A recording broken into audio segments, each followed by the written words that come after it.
해질녘 50평대 주상복합 아파트의 거대한 주방은 찜통이 따로 없었습니다. 최신형 시스템 에어컨이 내뿜는 냉기는 하필이면 주방 입구에서 딱 멈춰 서 있었죠. 그 바람은 거실 소파에만 관대하게 머물렀고 활활 타오르는 가스불 앞에서 땀을 쏟는 것은 오롯이 68 노부인의 몫이었습니다. 그녀의 등에는 3살배기 손주가 껌딱지처럼 달라붙어 칭얼거리고 있었습니다. 아이가 칭얼댈수록 포대기 끈은 노부인의 어깨를 더욱 아프게 파고들었습니다. 그녀는 이마에서 흘러내려 눈을 따갑게 하는 땀을 팔뚝으로 황급히 훔쳐냈습니다. 구독, 좋아요는 정말 큰 힘이 됩니다. 모두 행복하세요. 그리고는 끓어오르는 된장찌개의 간을 조심스레 보았죠. 육수는 진하게 우러났지만 그녀의 속은 바싹 타들어가는 것만 같았습니다. 이 모든 헌신이 과연 누구를 위한 것인지 스스로 묻게 되는 순간이었습니다. 저 멀리 거실에서는 대기업 부장이라는 아들이 퇴근 후 가장 편안한 자세로 리모컨만 만지작거리고 있었습니다. 그의 시선은 80인치 텔레비전에 고정되어 있었죠. 그 옆에는 며느리가 소파에 비스듬히 누워 스마트폰 화면에 콜을 받고 있었습니다. 그녀의 손가락은 쉴 새 없이 화면을 넘기며 무언가를 탐색하고 있었습니다. 노부인은 아이를 업은 불편한 자세 그대로 무거운 쟁반을 두 손으로 받쳐들고 식탁으로 향합니다. 쟁반 위에는 갓 지은 쌀밥과 정성껏 만든 반찬들이 가득했습니다. 척추를 짓누르는 육체적 고단함보다 더 무겁게 그녀를 짓누르는 것은 아들. 내외의 뼛속까지 시린 무관심이었습니다. 그럼에도 그녀는 애써 희미한 미소를 지으며 아들에게 먼저 말을 걸었습니다. 얘야, 어서 밥 먹어라. 찌개가 아주 맛있게 끓었다. 내가 좋아하는 두부도 넉넉히 넣었어. 아들은 텔레비전에서 눈을 떼지 않은 채 건성으로 대답합니다. 엄마. 그냥 거기 둬요. 이따 먹을게요. 지금 중요한 뉴스 나와서. 노부인은 서운함이 물밀듯 밀려왔지만 애써 감추며 며느리에게도 시선을 돌렸습니다. 그래도 방금 차렸을 때 먹어야 맛있는 법인데. 아가, 너도 이리 와서 밥 먹어라. 힘들게 일하고 왔잖니. 시어머니의 말이 채 끝나기도 전에 며느리가 스마트폰에서 고개도 들지 않고 픽 콧방귀를 낍니다. 그녀의 손톱에는 값비싼 보석들이 화려하게 치장되어 있었지만 그 입에서 나오는 말은 날카로운 비수와 같았죠. 어머님, 제가 지금 인플루언서 협찬건 때문에 얼마나 바쁜 거 안 보이세요? 식은 밥이나 먹으면 어때서 그렇게 유난이세요? 아니, 그래도 내가 너희들 먹이려고 아침부터 장보고 정성껏 차린 건데. 얼굴이 화끈거리는 시어머니가 말끝을 흐렸습니다. 그때였습니다. 며느리가 킥하고 터뜨린 비웃음 소리가 넓은 거실에 유난히 크게 울려 퍼졌습니다. 마치 세상에서 가장 우습고 시대에 뒤떨어진 농담을 들었다는 듯한 노골적인 경멸이 담긴 표정이었죠. 아들은 그제야 아내의 눈치를 보며 슬쩍 미간을 찌푸렸습니다. 하지만 그뿐 어머니를 위해 입을 열지는 않았습니다. 정성이요? 요즘 누가 그런 걸 따져요? 어머님, 그냥 주는 대로 드세요. 뭘 그렇게 생색을 내세요? 아가, 내가 지금 시어미한테 무슨 말을 그렇게 함부로 하니? 아, 됐고요. 솔직히 말해서 어차피 어머니는 저희 집 공짜 파출부잖아요. 맞죠? 일하셨으면 조용히 밥이나 드세요. 안 그래요, 여보? 숨이 턱 막히는 기분에 시어머니가 떨리는 목소리로 말했지만 며느리는 짜증이 폭발한 듯 쏘아붙였습니다. 공짜 파출부라는 6글자가 마치 낙인처럼 노부인의 심장에 지독하게 박혔습니다. 순간 세상의 모든 소리가 멀리 사라지는 듯 했습니다. 그녀는 마지막 남은 희망 한 조각을 붙들고 아들의 대답을 기다렸습니다. 아들은 그런 어머니의 간절한 눈빛을 애써 피했습니다. 그는 그저 헛기침을 몇 번 하더니 다시 리모컨을 만지작거릴 뿐이었습니다. 아내의 잔인한 막말에 침묵으로 동조하는 가장 비겁한 순간이었죠. 등에 업힌 손주가 지쳤는지 다시 칭얼대기 시작합니다. 노부인은 울컥 치미는 설움과 분노를 뜨거운 밥 한 숟갈과 함께 억지로 우겨 넣었습니다. 눈물이 밥알과 섞여 목구멍으로 넘어갔습니다. 그날 밤 아들 내외가 안방으로 들어간 뒤에도 그녀는 텅 빈 식탁에 홀로 앉아 있었습니다. 아무도 손대지 않아 식어버린 된장찌개는 마치 자신의 현재 처지처럼 차갑고 처량하기만 했습니다. 신이 돌아오지 않는 메아리. 그날의 모욕이 채 가시지 않은 며칠 후였습니다. 노부인의 낡은 빌라 현관문이 다급하고도 시끄럽게 울렸습니다. 인터폰 화면에는 아들과 며느리의 얼굴이 나란히 잡혀 있었죠. 그녀는 예고도 없이 들이닥친 두 사람을 보며 반가움보다는 덜컥 불안한 마음이 앞섰습니다. 이 누추한 곳까지 불어 찾아올 때는 언제나 그들에게 무언가 필요한 것이 있을 때였으니까요. 문을 열자마자 며느리는 복도에서부터 코를 찡그렸습니다. 그녀의 표정에는 자신이 속한 세계와는 다른 이 공간에 대한 노골적인 혐오감이 묻어났습니다. 어우, 어머님. 이 집은 정말 여전하네요. 들어올 때부터 퀴퀴한 냄새 나는 거 알아요? 환기 좀 하고 사세요. 지영아, 그만해. 엄마, 드릴 말씀 있어서 왔어요. 일단 들어가요. 아들은 아내를 툭 치며 거실로 성큼성큼 걸어 들어가 서류 봉투 하나를 낡은 자개농 탁자 위에 툭 던지듯 올려놓았습니다. 지난번 파출부 발언 이후 처음 마주하는 아들의 얼굴은 딱딱하게 굳어 있었습니다. 어머니에 대한 미안함이나 죄책감은 찾아볼 수 없었죠. 오히려 무언가를 당당하게 요구하러 온 사람의 태도였습니다. 노부인은 목구멍까지 차오르는 배신감을 꾹 누르며 부엌으로 가 냉수를 떠다 주었습니다. 이럴 때일수록 정신을 바짝 차려야 한다고 스스로 다짐했습니다. 아들은 어머니가 내민 물잔은 쳐다보지도 않고 곧장 본론을 꺼냈습니다. 엄마, 저번에 말씀드렸죠. 우리 그 주상복합 아파트 대출 이자가 이번에 또 올랐어요. 이게 장난이 아니에요. 월급의 절반이 이자로 나가게 생겼다고요. 그래서 나더러 어쩌라고 그러니. 심장이 바닥으로 내려앉는 기분이었지만 그녀는 애써 침착하게 되물었습니다. 아들은 한숨을 크게 내쉬었습니다. 엄마 사는 이 빌라 팔아서 저희 대출금 갚는데 보태주세요. 어차피 엄마 혼자 사시는데 이렇게 방 3개짜리 큰 집 필요 없잖아요. 큰 집이라고 했습니다. 불과 며칠 전 50평대 주상복합 아파트에서 자신을 파출부 취급하던 아들의 입에서 나온 말이었습니다. 노부인은 기가 막혀 헛웃음이 나올 뻔했습니다.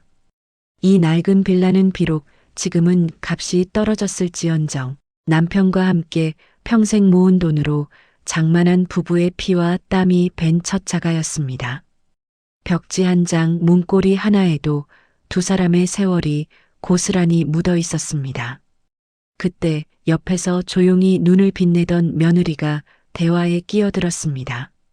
목소리는 방금 전 현관에서와는 달리 꿀이라도 바른 듯 상냥하기 짝이 없었죠. 어머님 오해 마세요. 그게 아니고요. 저희가 이제 어머님 편히 모시려고요. 저희 집 방 하나 비는 거 아시죠? 거기서 저희랑 같이 살아요. 손주 재롱도 매일 보시고 저희가 맛있는 것도 해드리고 얼마나 좋아요. 합가라니. 그건 안 될 말이다. 난 여기서 살 거야. 왜 안 돼요? 아니, 저희가 불편함 감수하고 모신다는데 뭐가 그렇게 불만이세요? 지금 저희 사정 뻔히 아시면서 며느리는 기다렸다는 듯 표정이 싹 변하며 따지고 들었습니다. 결국 학가는 듣기 좋은 명분일 뿐 시어머니의 마지막 남은 재산을 내놓으라는 노골적인 압박이었습니다. 노부인은 떨리는 손으로 탁자 모서리를 굳게 잡았습니다. 손끝이 하얗게 질릴 정도로 힘을 주었죠. 여기서 밀리면 남편과의 추억이 담긴 이 집마저 저들에게 속절없이 빼앗길 것만 같았습니다. 안 된다. 이 집은 내 아빠와의 추억이 깃든 곳이야. 내 아빠 숨결이 아직 남아있는 집이라고. 나 죽기 전까지는 못 팔아. 절대 못 판다. 어머니의 단호한 거절에 아들의 표정이 흉흉하게 변했습니다. 그는 마치 어머니가 아니라 독촉을 완강히 거부하는 채무자를 대하는 듯한 눈빛으로 어머니를 쏘아보며 소리쳤습니다. 엄마, 제발 정신 좀 차리세요. 언제까지 그렇게 이기적으로 사실 거예요? 죽은 아빠 추억이 밥 먹여줘요? 산 자식이 지금 당장 이자 때문에 죽겠다고 아우성이잖아요. 얘야, 너 방금 이기적? 이 엄마한테 이기적이라고 했니? 노부인은 자신의 귀를 의심했습니다. 평생을 아들 하나 잘 되라고 없는 살림에도 악착같이 일하며 뒷바라지했던 그 기나긴 세월이 주마등처럼 스쳐 지나갔습니다. 그 모든 어머니의 헌신이 이제 장성한 아들에게는 고작 이기심이라는 단어로 돌아온 것이었죠. 며느리는 팔짱을 낀 채 그러게 말이에요. 요즘 세상에 자식 앞길 저렇게 꽉 막는 부모가 어디 있대요? 라며 불난 집에 기름을 부었습니다. 아들은 어머니의 충격받은 얼굴을 외면한 채 엄마가 계속 이러시면 저도 더는 엄마 아들 노릇 못합니다. 잘 생각해 보세요. 라는 협박을 남기고 쾅소리가 나게 문을 닫고 나가버렸습니다. 노부인은 현관문이 닫힌 뒤에도 한참을 그 자리에 못 박힌 듯 서 있었습니다. 아들이 내뱉은 이기적이라는 잔인한 단어가 텅 빈 집안을 맴돌았습니다. 그것은 돌아오지 않는 메아리가 되어 그녀의 가슴을 몇 번이고 날카롭게 후벼 팠습니다. 그녀는 비로소 깨달았습니다. 더 이상 자신이 사랑하고 헌신했던 아들은 이 세상에 없음을, 그리고 이제는 정말 무언가 결단을 내려야 할 때가 왔음을 말입니다. 불안감에 휩싸인 노부인은 결국 남편의 오랜 친구였던 이른의 세무사를 찾아갔습니다. 그녀의 발걸음은 천근만근 무거웠습니다. 아들이 남긴 이기적이라는 말 한마디가 심장을 올가매는 듯했죠. 세무사 사무실은 화려한 도심 한복판이 아닌 낡은 상가 건물 2층 구석에 자리하고 있었습니다. 사무실의 낡은 나무 문을 열자 잉크와 오래된 종이 냄새가 먼저 그녀를 맞이했습니다. 은퇴한 베테랑 세무사인 그는 사실상 그녀의 숨겨진 재산을 관리해주는 유일한 조력자였습니다. 그는 남편이 세상을 떠나기 전 모든 것을 신신당부하고 간 막역한 친구였죠. 방 안가득 피하게 꽂힌 세법, 책들과 낡은 주판이 그의 고집스러운 성정과 신뢰감을 동시에 보여주었습니다. 오셨습니까? 안색이 많이 안 좋으십니다. 혹시 그들이 다녀갔습니까? 세무사는 돋보기를 고쳤으며 이미 모든 것을 꿰뚫어 본 듯 차분하게 물었습니다. 그 따뜻한 한마디에 노부인은 애써 눌러왔던 울음을 터뜨릴 뻔했습니다. 그녀는 떨리는 목소리로 지난 며칠간의 일을 모두 털어놓았습니다. 자신을 공짜 파출부 취급하던 며느리의 모욕적인 언사부터 낡은 빌라를 팔아 대출금을 갚으라던 아들의 냉혹한 요구까지 말입니다. 절 이기적이라고 하더군요. 제가 평생을 어떻게 키웠는데 그놈이. 노부인의 어깨가 가늘게 떨렸습니다. 세무사는 말없이 따뜻한 율무차 한 잔을 그녀 앞에 밀어주었습니다. 그리고는 묵직한 한숨과 함께 입을 열었죠. 결국 본색을 드러내는군요. 제가, 그리고 형님이 바로 이날을 걱정했습니다. 형님이요? 그이가 이걸 알고 있었단 말인가요? 알다마다요. 형님은 아드님 성정을 누구보다 잘 알았습니다. 귀가 얇고 아내 말이라면 꼼짝 못할 것을요.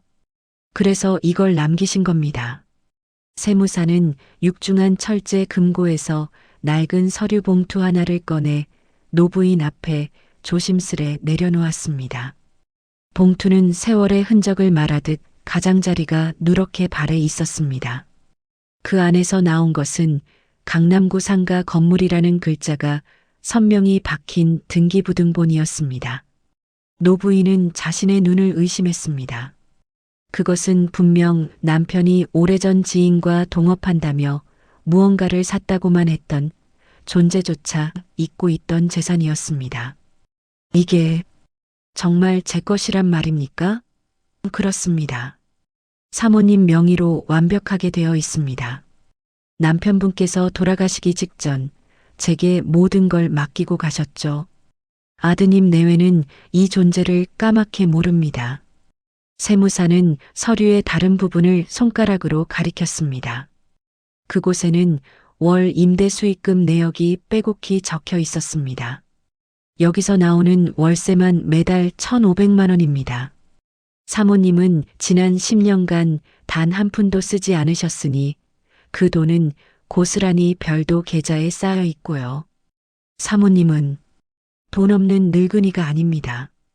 노부인은 서류를 쥔 채 아무 말도 할 수 없었습니다.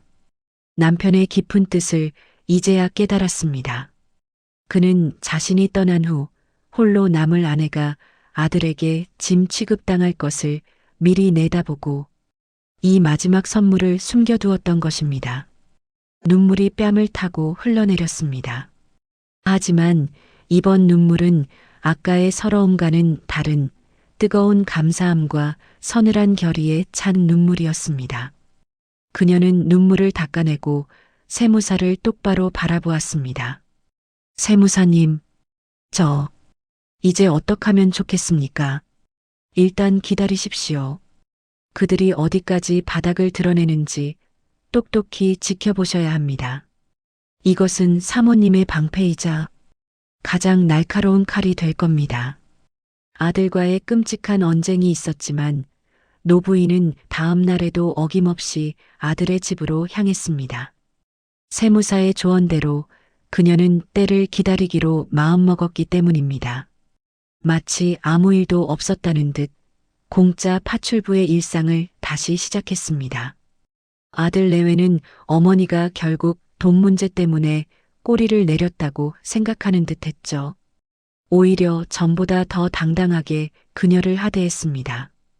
그날 오후 며느리는 친구들과 브런치를 즐긴다며 한껏 치장하고 집을 나섰습니다. 거실에는 낮잠에 골아떨어진 손주와 노부인 둘만 남았습니다. 고요한 정막 속 그녀는 평소처럼 무릎을 꿇고 거실 바닥을 닦고 있었습니다.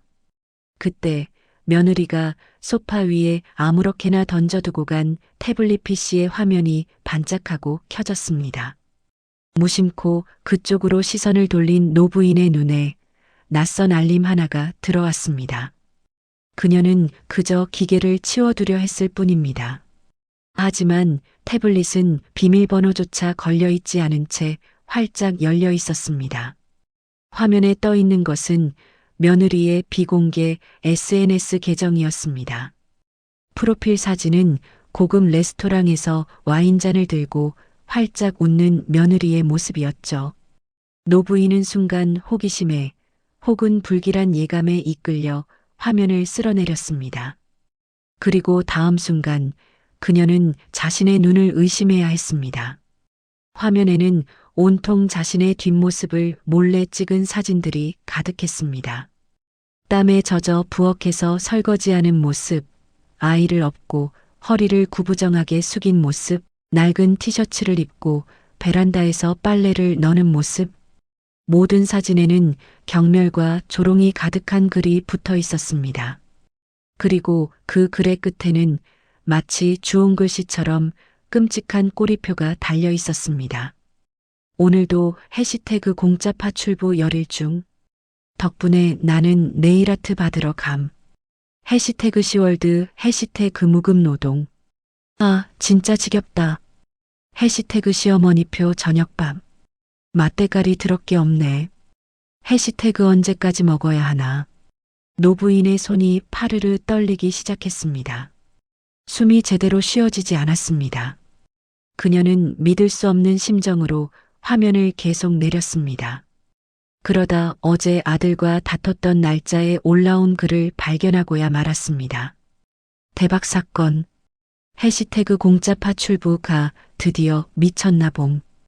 우리가 좀 보태달랬다고 낡은 빌라 못 판다고 개김. 해시태그 이기적인 늙은이 같으니라고. 어차피 곧 요양원 갈 거면서. 해시태그 탐욕. 노부인은 태블릿을 떨어뜨릴 뻔했습니다. 며느리가 자신을 파출부라 부르는 것을 넘어 이기적인 늙은이, 탐욕이라 칭하며 자신의 모든 헌신을 조롱하고 있었던 것입니다. 그동안 자신을 바라보던 며느리의 상냥한 미소, 걱정해주는 듯한 말투가 모두 가증스러운 연기였음을 깨달았습니다. 심장이 얼음장처럼 차가워졌습니다. 눈앞이 캄캄해지고 피가 거꾸로 솟는 듯 했습니다. 그동안 아들 하나 때문에 참아왔던 모든 인내의 끈이 그 짧은 해시태그 몇 개에 의해 산산조각 나버렸습니다. 마침 안방에서 손주가 앵하고 울음을 터뜨리는 소리가 들려왔습니다. 노부인은 황급히 태블릿을 원래 자리에 뒤집어 놓았습니다. 그녀는 천천히 일어섰습니다. 무릎을 짚고 일어나는 동작은 평소와 같았지만 그녀의 눈빛은 완전히 변해 있었습니다. 슬픔이나 분노를 넘어선 텅 비어버린 심연과도 같은 눈빛이었죠. 그녀는 비로소 세무사가 말한 때가 왔음을 직감했습니다. 더 이상 참아줄 이유도 용서해줄 가치도 없었습니다. 진짜 지옥이 무엇인지 보여줄 시간이었죠. 그날은 공교롭게도 아들의 43번째 생일이었습니다. 노부인은 며느리의 SNS를 본 충격으로 밤새 한숨도 자지 못했습니다. 뜬 눈으로 밤을 지새운 그녀의 몸은 솜처럼 무겁고 축축 처졌죠. 하지만 그녀는 새벽부터 몸을 일으켜 아들 내외의 집으로 향했습니다. 아픈 허리를 두드려가며 평소보다 더 많은 짐을 양손 가득 들고서 말입니다. 오늘은 그녀가 어머니로서 차려주는 마지막 밥상이 될 터였습니다. 주방에 선 그녀의 손놀림은 평소처럼 분주했지만 그 표정에는 어떠한 온기도 감돌지 않았습니다. 그저 기계처럼 정해진 순서를 따를 뿐이었습니다. 아들이 가장 좋아하던 갈비찜을 위해 최고급 소갈비를 손질하고 오색 찬란한 잡채를 볶아냈습니다. 명절에나 볼 법한 열첩 반상이 식탁 위에 하나둘씩 차려졌죠. 그날따라 손주는 유난히 보채며 그녀의 등에서 내려올 생각을 하지 않았습니다. 아이의 울음소리가 귓전을 맴돌았지만 노부인의 마음은 그 어떤 소리도 닿지 않는 깊은 심해처럼 고요했습니다. 땀이 턱을 타고 흘러 낡은 티셔츠 앞섭을 적셨습니다. 그녀는 문득 깨달았습니다. 자신이 땀 흘려 음식을 만들던 이 화려한 주방이 사실은 자신을 가두는 감옥이나 다름없었다는 것을 말입니다. 모든 준비가 끝났을 때 그녀는 아이를 업은 채로 잠시 식탁을 내려다보았습니다.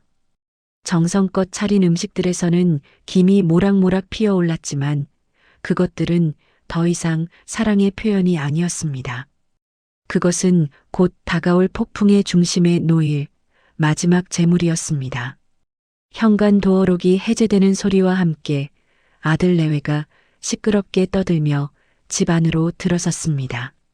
두 사람은 화려하게 차려진 식탁을 보고도 놀라는 기색 하나 없었습니다.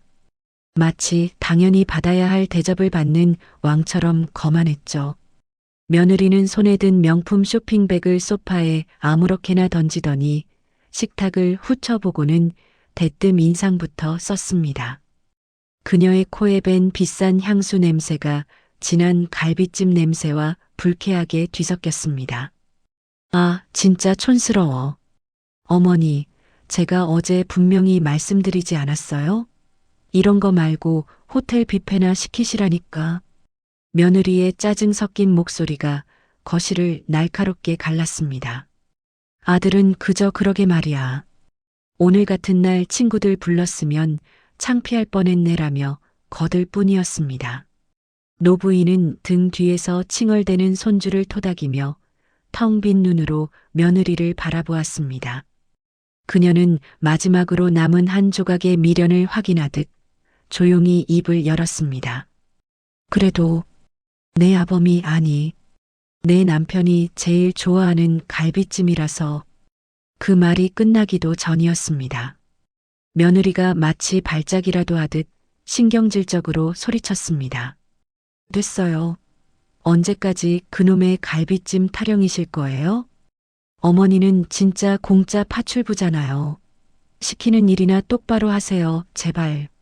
공짜 파출부라는 단어가 다시 한번 노부인의 귀를 후벼 팠습니다. 그리고 바로 다음 순간 누구도 예상치 못한 일이 벌어졌습니다. 며느리가 아, 진짜 재수 없어 라고 외치며 테이블 중앙에 놓인 갈비찜 그릇을 발로 걷어차 버렸습니다. 와장창 묵직한 사기 그릇이 바닥에 부딪혀 산산조각 나는 소리가 아파트 전체를 울렸습니다. 잘 익은 갈비와 밤, 대추가 사방으로 흩어졌습니다. 뜨거운 국물이 노부인의 발등과 다리 위로 그대로 쏟아졌습니다. 모든 것이 순간적으로 일어난 일이었죠.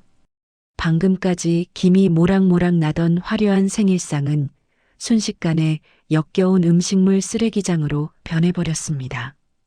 정적이 흘렀습니다.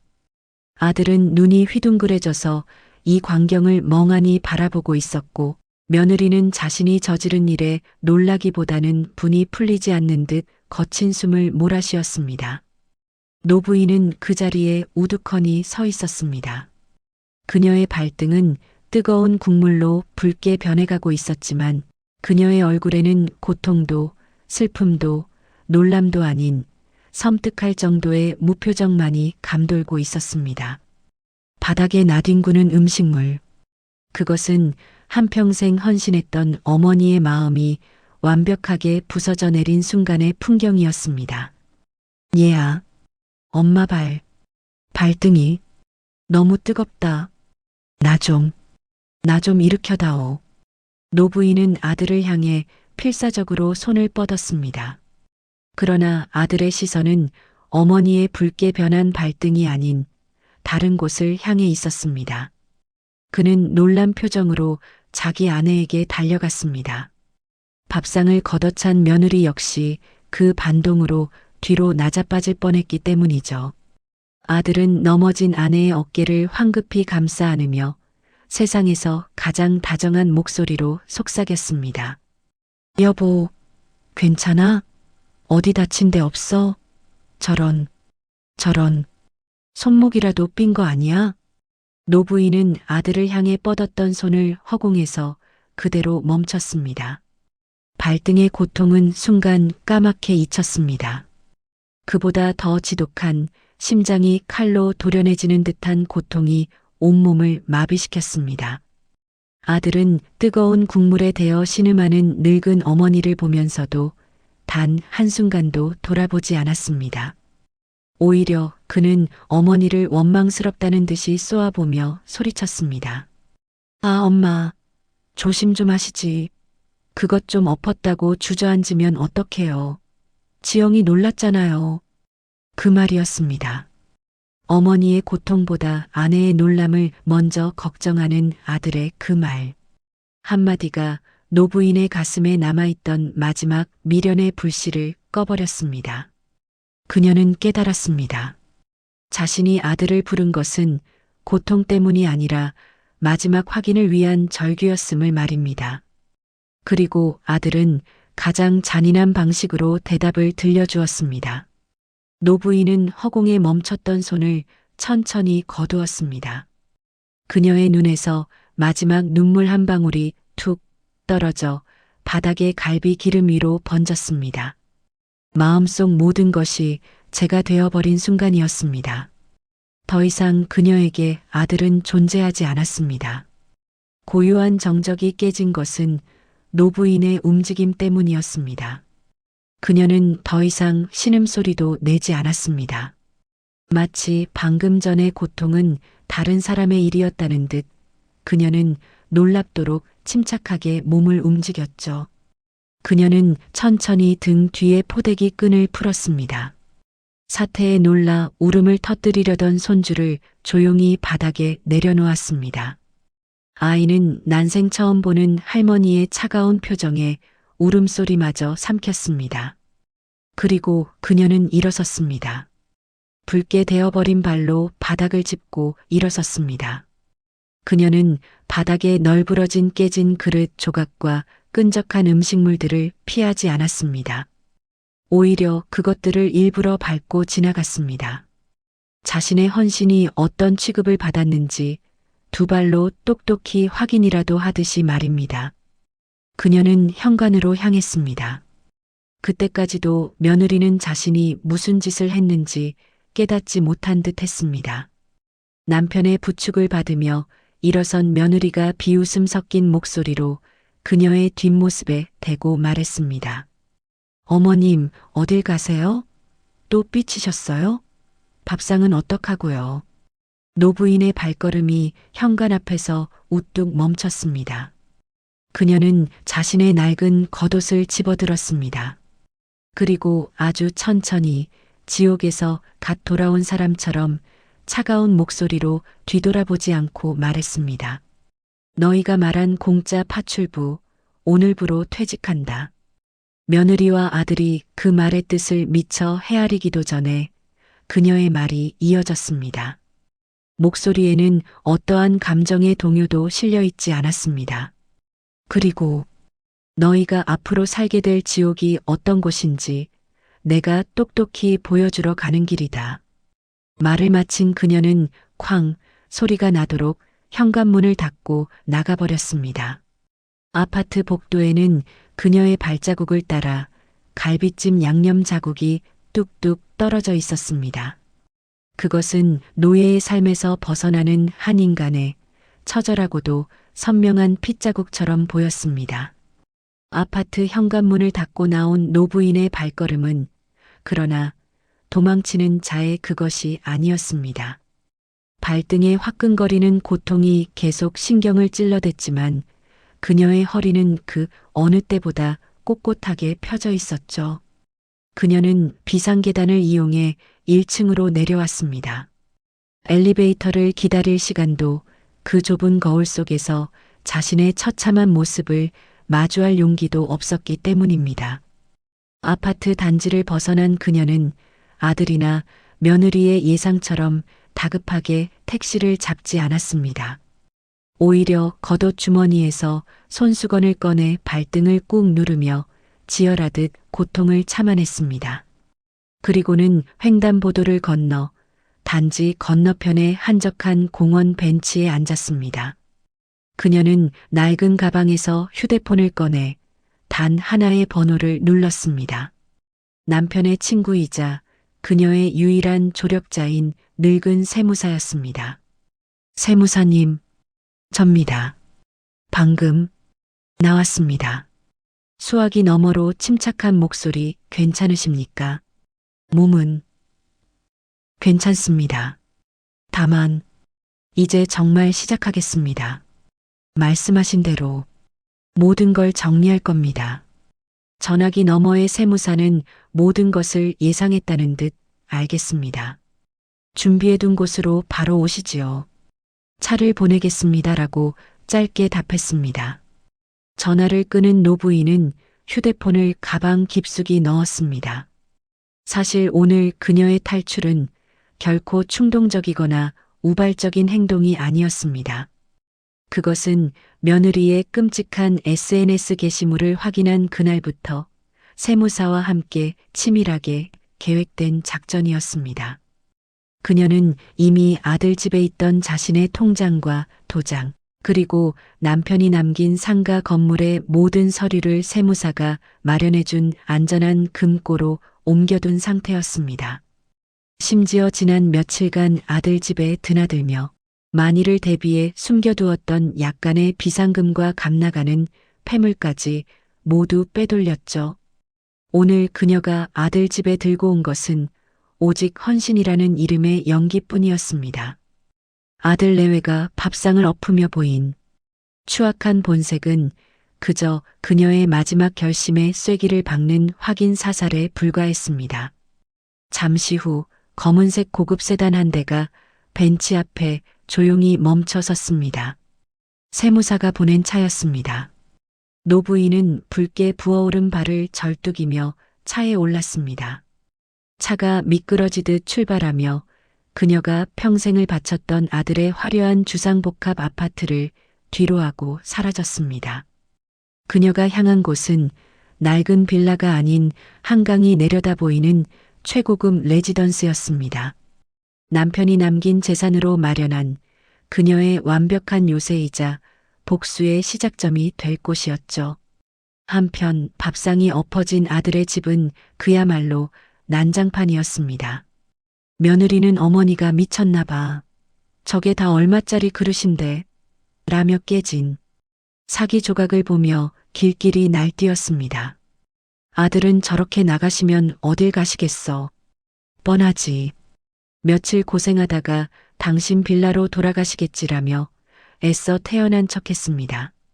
두 사람은 어머니의 마지막 경고를 그저 늙은이의 객기 어린 투정쯤으로 치부해버렸습니다. 그들은 어머니가 갈 곳 없는 처지임을 확신하고 있었으니까요.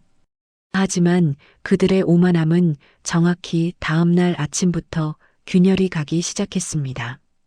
당장 새 살배기 손주를 돌볼 사람이 없어진 것입니다. 여보, 나 오늘 중요한 미팅 있단 말이야. 당신이 회사 연차내. 무슨 소리야? 내가 지금 감사팀 눈치 보여서 죽겠는데. 연차를 어떻게 내? 당신이 엄마한테 전화해봐, 빨리. 며느리가 신경질적으로 어머니에게 전화를 걸었지만 수화기에서는 고객님의 전화기가 꺼져 있어. 라는 차가운 기계음만 반복되었습니다. 어머니의 잠적은 하루, 이틀, 그리고 사흘째 이어졌습니다. 결국 며느리는 공짜 파출부가 사라지자마자 눈물을 머금고 회사에 육아휴직계를 낼 수밖에 없었습니다. 그녀의 화려했던 인플루언서의 삶도 브런치 약속도 모두 중단되었죠.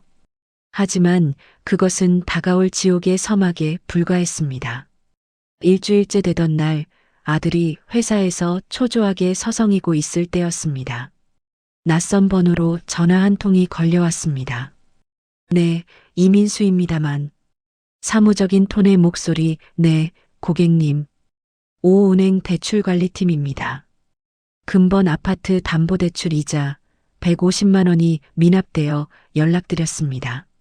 네, 미납이요? 그럴 리가요. 그거 자동이체 아니었나요? 아들은 순간 머리를 한 대 맞은 듯 멍해졌습니다.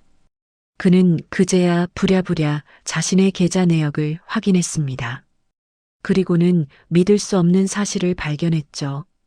그동안 아파트 대출 이자는 자신의 월급 통장이 아닌 어머니의 낡은 통장에서 매달 꼬박꼬박 자동이체되고 있었습니다. 그는 어머니가 생활비나 보태주는 줄로만 알았지 가장 큰 고정 지출인 대출 이자를 전부 감당해주고 있었다는 사실은 까맣게 모르고 있었던 것입니다. 어머니가 사라지자마자 그들의 가게를 지탱하던 가장 굵은 기둥이 통째로 뽑혀나간 셈이었죠. 여보, 어떻게 된 거야? 당신 엄마한테 용돈 받아서 뭐 했어? 이자 내고 있는 것도 몰랐어. 내가 어떻게 알아? 어머니가 알아서 하셨겠지. 당신 아들 월급이 쥐꼬리만 해서 그런 걸 누굴 탓해. 두 사람은 당장 다음 달부터 닥쳐올 이자, 폭탄과 생활고 앞에서 서로를 물어뜯기 시작했습니다. 공짜 파출부의 퇴직이 의미하는 것은 단순히 집안일과 육아의 공백이 아니었습니다. 그것은 곧바로 부부의 유동성을 마비시키는 첫 번째 지옥의 문이 열렸다는 신호였습니다. 첫 번째 지옥의 문이 열린 후 아들 내외의 집은 하루도 조용할 날이 없었습니다. 이자 독촉장보다 더 무섭게 날아온 것은 법원의 이름으로 도착한 차가운 서류 한 통이었습니다. 어머니가 사라진 지 정확히 2주째 되던 날이었죠. 며느리는 밀린 육아 스트레스로 머리를 쥐어뜯고 있었고 아들은 당장 다음 달 카드값을 막을 길이 없어 집안에서 담배만 뻐끔뻐끔 피워대고 있었습니다. 그때 초인종이 울렸고 집배원이 등기우편을 건넸습니다. 봉투를 뜯어본 아들의 손이 그 자리에서 돌처럼 굳어버렸습니다. 그것은 다름 아닌 증여 재산 반환 청구 소송 소장이었습니다. 어머니가 아들 내외를 상대로 법적 소송을 제기한 것이었죠. 이게 뭐야? 여보, 이게 대체 뭐야? 왜 소리를 질러? 뭔데 그래? 며느리가 달려와 소장을 거칠게 빼앗아 들었습니다. 그녀의 눈동자가 서류 위를 빠르게 훑어내리다 한 곳에서 경악으로 물들었습니다. 소장의 내용은 충격적이었습니다. 어머니가 아들 결혼 당시 보태주었던 전세 자금 3억 원을 증여가 아닌 대여금이었다고 주장하며 즉각 반환을 요구하는 내용이었습니다. 하지만 그것이 끝이 아니었죠. 소장과 함께 날아든 것은 관할 세무서에서 온 증여세 과세 예고 통지서였습니다. 어머니는 변호사를 통해 그 3억 원에 대한 증여 사실을 국세청에 자진 신고해버린 것이었습니다. 증여세? 엄마가 우릴 고소했어? 세무서에 찔렀다고? 3억? 3억을 지금 당장 내놓으라니. 이게 말이 돼? 미쳤어, 정말. 아들은 억장이 무너지는 듯 가슴을 쳤습니다. 며느리는 당장 내야 할 수천만 원의 증여세와 원금 3억 원이라는 숫자에 현기증이 나는 듯 비틀거렸습니다. 그제야 두 사람은 깨달았습니다. 이것은 늙은 어머니의 서운함에서 비롯된 투정이 아니라는 것을 말입니다. 이것은 남편의 친구라는 그 늙은 세무사의 치밀한 자문 아래 진행되는 냉혹하고도 법적인 전쟁이었습니다. 어머니는 그들에게 단 한순간의 숨 돌릴 틈도 주지 않았습니다. 이게 다 당신 때문이야. 당신이 그때 밥상만 안 엎었어도. 어머, 당신은 옆에서 뭐 했어? 엄마한테 이기적이라고 소리 지른 건 당신이잖아. 대출 이자로 시작된 경제적 압박은 이제 감당할 수 없는 규모의 세금 폭탄과 소송으로 번졌습니다. 두 사람의 화려했던 주상복합 아파트는 이제 서로를 물어뜯는 지옥의 전장으로 변해버렸습니다. 두 번째 지옥의 불길은 그렇게 그들의 보금자리 한복판에서 가장 뜨겁게 타오르기 시작했습니다.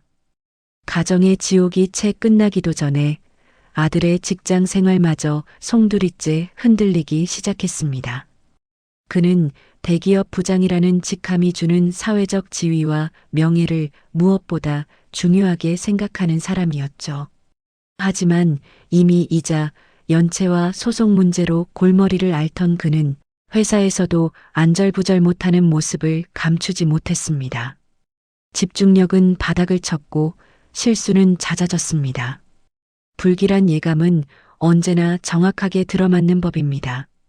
그날 오후 부서 회의가 끝난 직후였습니다. 인사팀도 아닌 감사팀에서 그에게 조용히 연락이 왔습니다. 이민수 부장님, 잠시 저희 쪽으로 와주셔야겠습니다.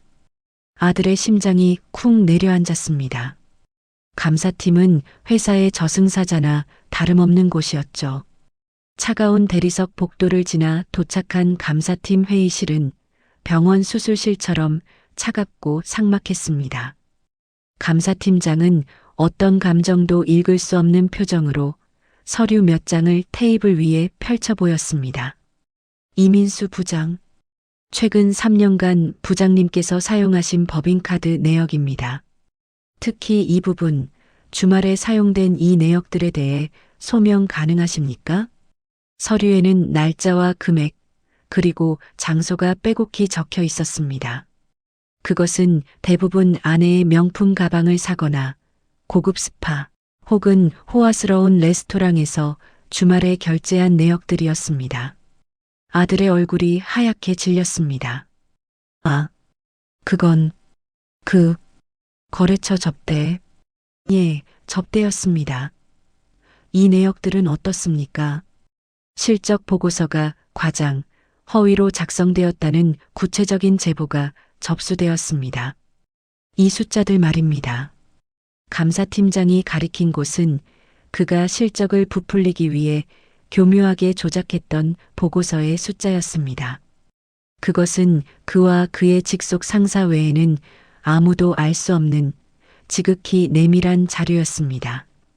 아들은 온몸에 피가 빠져나가는 듯 했습니다. 대체 누가 이런 것까지. 그의 뇌리를 스치는 단 하나의 얼굴이 있었습니다. 설마, 엄마가? 그렇습니다. 그 제보자는 바로 그의 어머니였습니다. 공짜 파출부로 살던 그 세월 동안 노부인은 아들 집에 널브러진 영수증들, 아들이 무심코 서재에 펼쳐놓고 간 보고서들을 모두 보았던 것입니다.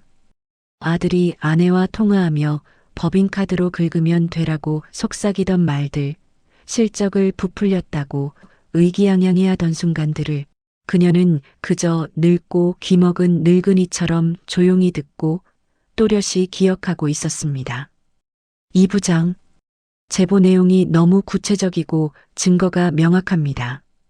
일단 모든 직무에서 배제합니다. 부장님, 아닙니다. 이건 오해입니다. 제발 금일부로 대기 발령 조치합니다. 추후 인사위원회에서 다시 연락드리겠습니다. 대기 발령이라는 사형 선고와도 같은 말이 아들의 귓가를 쳤습니다. 그가 평생을 바쳐 쌓아 올린 사회적 명예와 지위가 어머니가 보낸 익명의 편지 한 통에 의해 산산조각 나는 순간이었습니다. 세 번째 지옥은 그가 가장 자부심을 느꼈던 바로 그곳, 직장에서 가장 차갑고 비참한 모습으로 그를 맞이했습니다. 세 번째 지옥이 닥친 후 아들 내외의 삶은 곤두박질 치기 시작했습니다. 아들은 대기 발령 상태에서 결국 권고사직이라는 사실상의 해고 통보를 받았습니다. 한때 대기업 부장이라며 어깨를 으쓱대던 그의 명함은 이제 종이 조각이 되었죠. 수입이 완전히 끊긴 상황에서 아파트 대출 이자와 세금 폭탄을 감당할 길은 없었습니다. 그들의 화려했던 50평대 주상복합 아파트는 결국 은행의 손에 넘어가 경매 처분 딱지가 나붙었습니다. 신용불량자라는 붉은 낙인이 두 사람의 이마에 선명하게 찍혔습니다. 그들은 일주일 뒤면 그토록 자랑하던 집에서 쫓겨날 신세가 되었죠.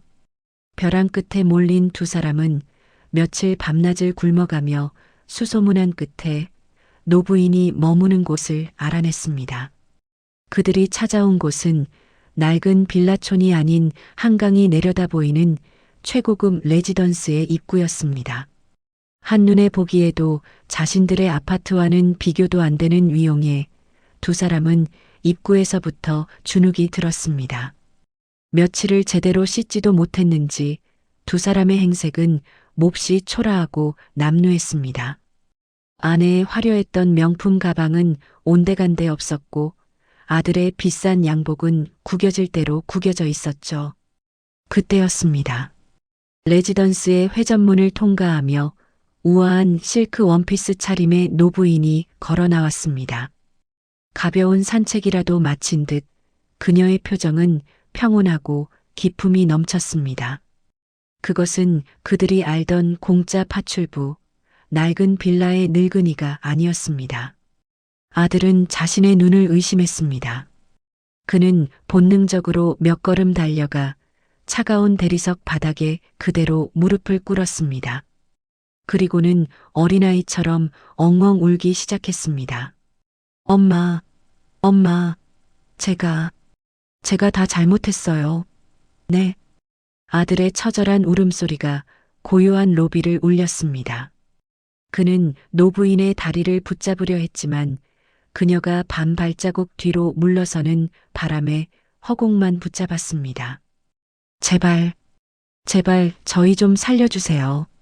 저희 길거리에 나앉게 생겼어요. 엄마, 제가 정말 죽을 죄를 지었습니다.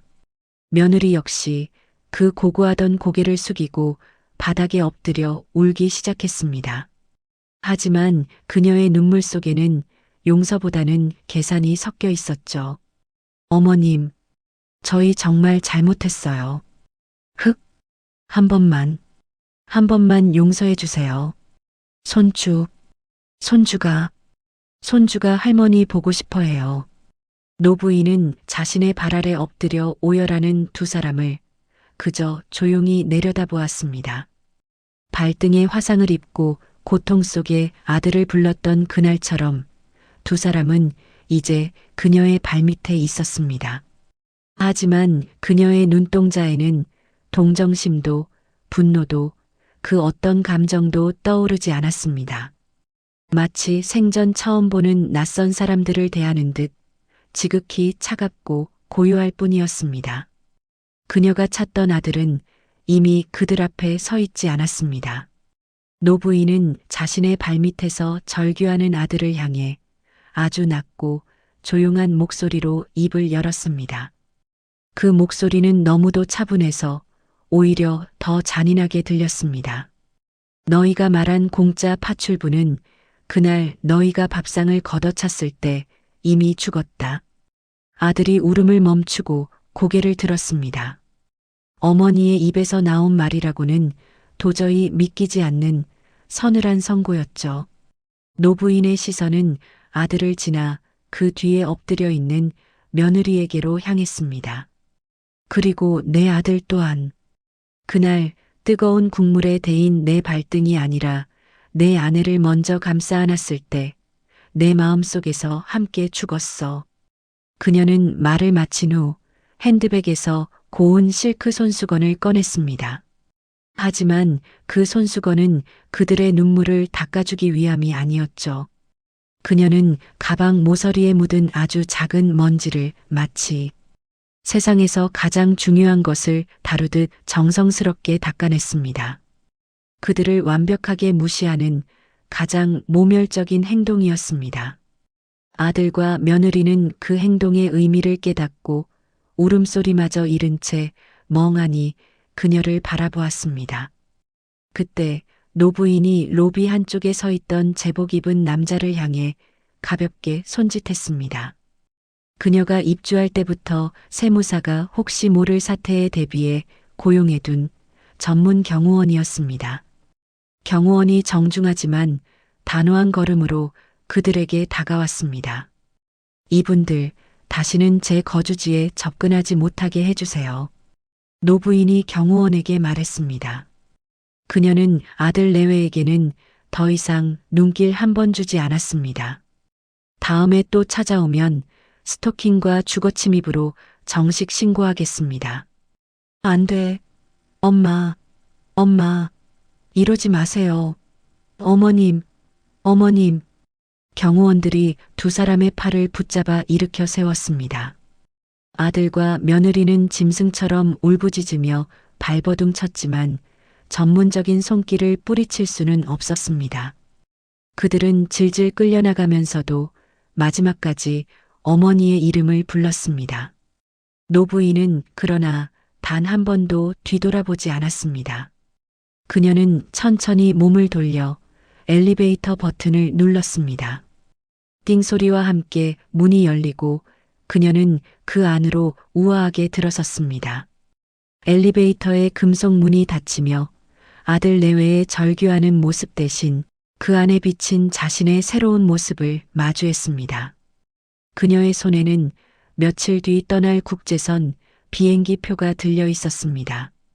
남편이 남긴 모든 재산은 이미 법적 신탁 처리가 끝난 후였죠. 아들 내외의 절규는 이제 그녀의 인생에서 완벽하게 차단된 그저 소음일 뿐이었습니다. 70이 다 되어서야 되찾은 그녀의 인생, 완벽한 퇴직은 그렇게 시작되고 있었습니다.